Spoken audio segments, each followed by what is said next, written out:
SAPM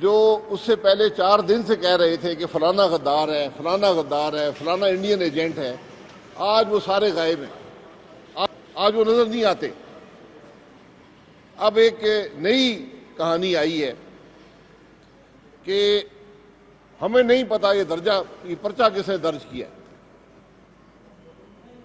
یہ اب وفاقی وزراء بھی کہہ رہے ہیں، وزیر اعظم صاحب سے منسوب کیا گیا کہ ان کو کوئی علم نہیں تھا اور بڑے ناراض ہوئے ہیں جب ان کو پتہ چلا ہے۔ تو ملک کا تو مسئلہ یہ ہے کہ وزیر اعظم کو پتہ نہیں ہے کہ آٹا جو ہے وہ 75 سے 80 روپے کا بک رہا ہے۔ وزیر اعظم کو پتہ نہیں ہے کہ چینی 110 سے اوپر بک۔ وزیر اعظم کو پتہ نہیں ہے کہ بے روزگاری ملک میں عام ہو گئی ہے، غربت بڑھتی جا رہی ہے، اس کا بھی وزیر اعظم کو علم نہیں ہے۔ وزیر اعظم کو علم نہیں ہے کہ معیشت تباہ ہو گئی ہے۔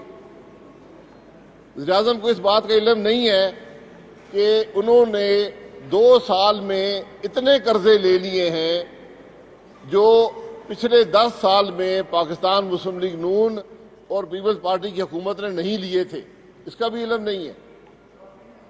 ان کو اس بات کا علم نہیں ہے کہ سی پیک بند ہو چکا ہے۔ ان کو اس بات کا علم نہیں ہے کہ آج ہم عالمی دنیا میں اکیلے ہیں۔ 4 دن اس وزیر اعظم کے وزراء لگے رہے، غداری کے سرٹیفکیٹ بانٹتے رہے۔ آج پرچہ درج ہو گیا ہے، میری ان سے گزارش ہے پرچے میں شامل ہو جائیں، پرچے میں اپنا نام شامل کریں کہ ہاں ہم بھی گواہی دینے والے ہیں کہ فلانا آدمی غدار ہے، فلانا انڈین ایجنٹ ہے۔ آج پورا ملک رو رہا ہے، ہنس کون رہا ہے؟ ہندوستان اور مودی۔ جب دنیا کے سامنے ہم نے رکھا کہ آزاد کشمیر کا وزیر اعظم ہندوستانی ایجنٹ ہے، ہم نے اس پہ پرچہ درج کر دیا، تو آپ کون سا مقدمہ کشمیر کا دنیا کے سامنے لڑیں گے؟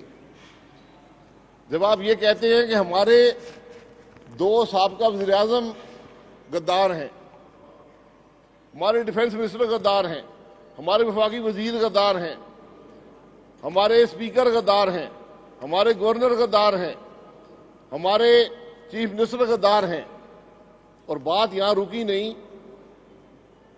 3 لیفٹیننٹ جنرل ریٹائرڈ جو پاکستان کے اہم ترین عہدوں پر رہے ہیں، یہ قابلیت کا پورا فوج اور پورا پاکستان اعتراف کرتا ہے، آج وہ بھی غدار ٹھہرے۔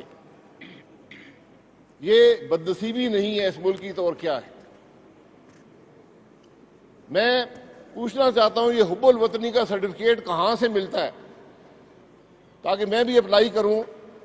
وزیر اعظم رہنے کے بعد میں بھی اپلائی کرنا چاہتا ہوں کہ مجھے حب الوطنی کا سرٹیفکیٹ دے دیں، کیونکہ غداری کا الزام تو ہم نے لگا دیا۔ یہ افسوسناک باتیں ہیں، یہ حیران کن باتیں ہیں۔ آج کوئی وزیر عوام کی تکلیف کی بات نہیں کرتا، عوام کی مشکل کی بات نہیں کرتا، پاکستان کے مسائل کی بات نہیں کرتا، صرف غداری کے الزام لگانے پر۔ اور اب وہ بند ہو گئے۔ میرا ان کو چیلنج ہے، باہر نکلیں، ایف آئی آر میں شامل ہوں، ملزمان کو گرفتار کریں اور پرچہ اور کیس چلائیں عوام کے سامنے کھلی عدالت میں۔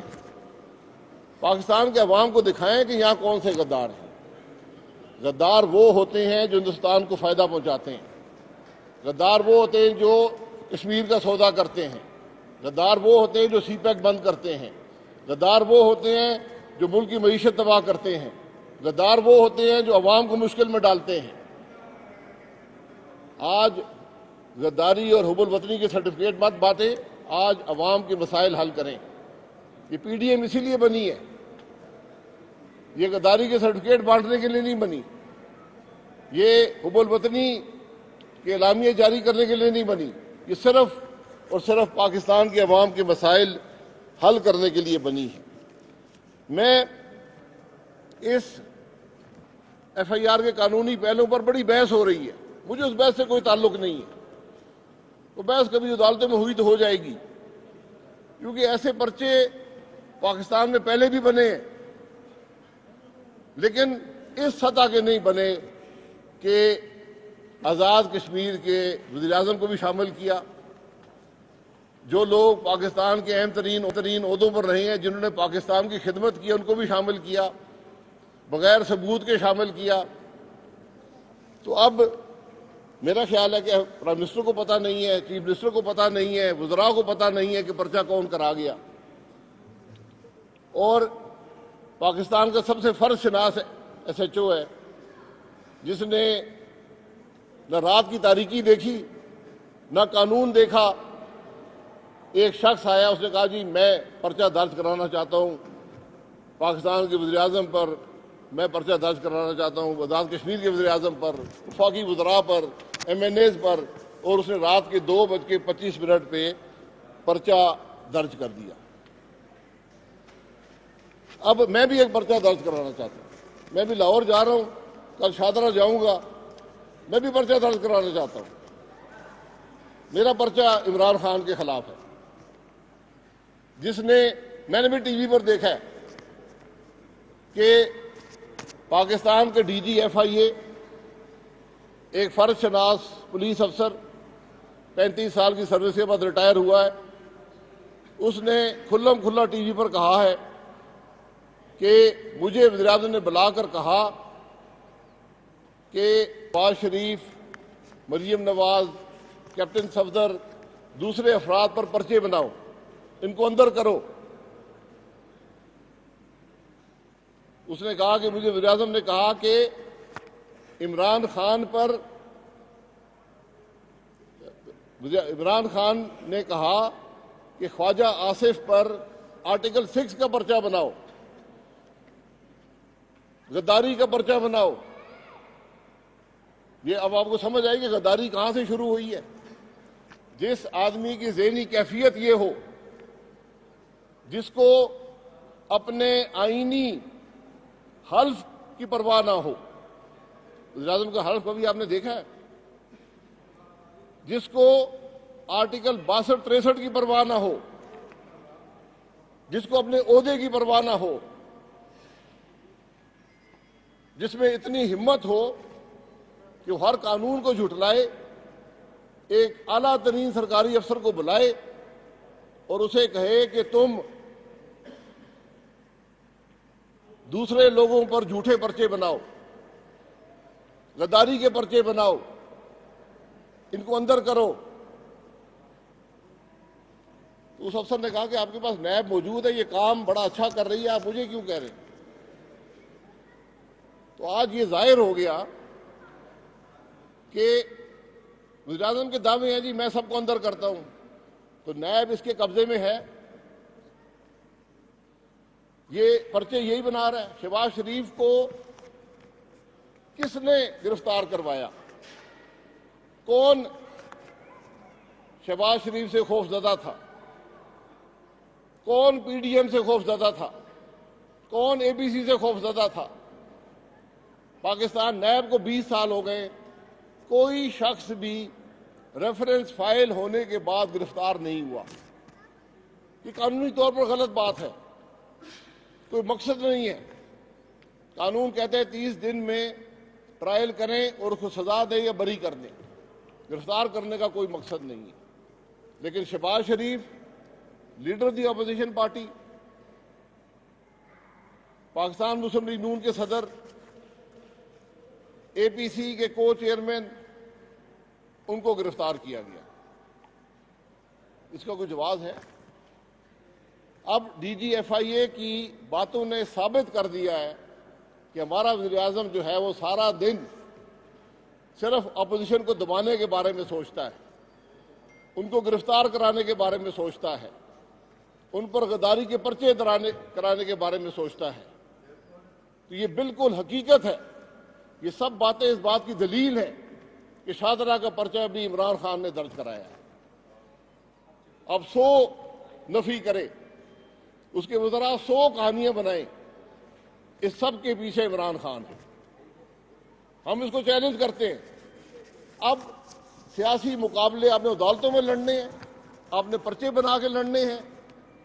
کیا ان باتوں سے پاکستان کی عوام کی تکلیف دور ہوگی؟ اس کا جواب دے دیں کہ کون سی تکلیف دور ہوگی.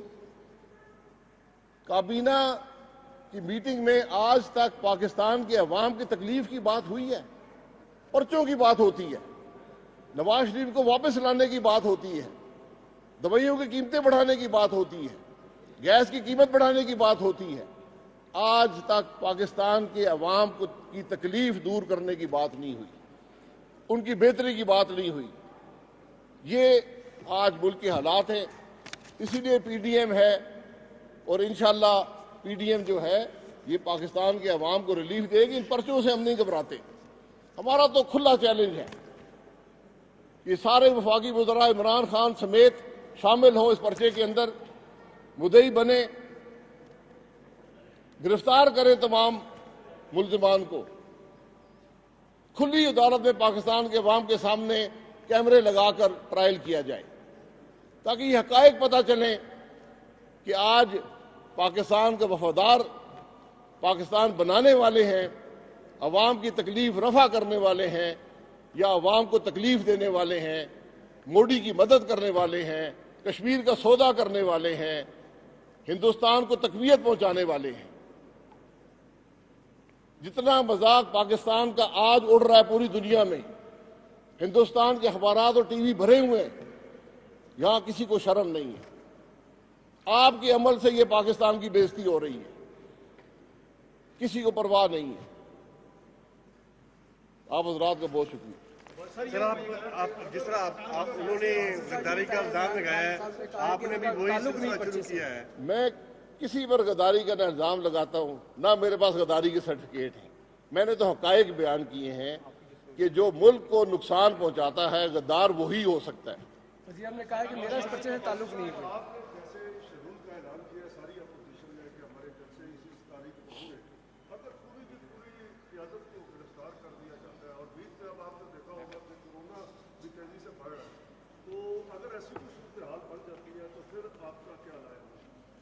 دیکھیں 22 کروڑ عوام کو گرفتار کر لیں گے، تکلیف میں تو عوام ہے.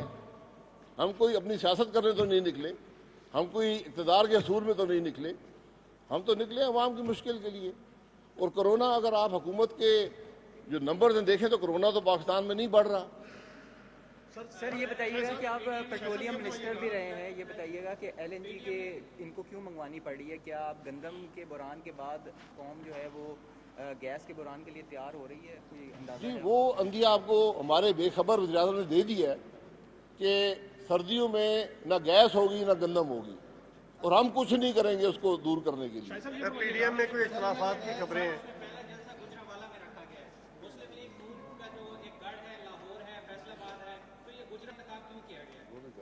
دل بھائی آپ نے جلسے کی دیکھی ہے نا، 16 کو گجرانوالہ ہے، 18 کو کراچی میں ہے مرکزی جلسہ صوبائی دارالحکومت میں، 25 کو مرکزی جلسہ ہے صوبائی دارالحکومت کوئٹہ میں، اور 22 تاریخ کو نومبر کو جلسہ ہے صوبائی دارالحکومت پشاور میں، 30 کو جلسہ ہے ملتان میں، اور 13 دسمبر کو جلسہ ہے صوبائی دارالحکومت لاہور میں.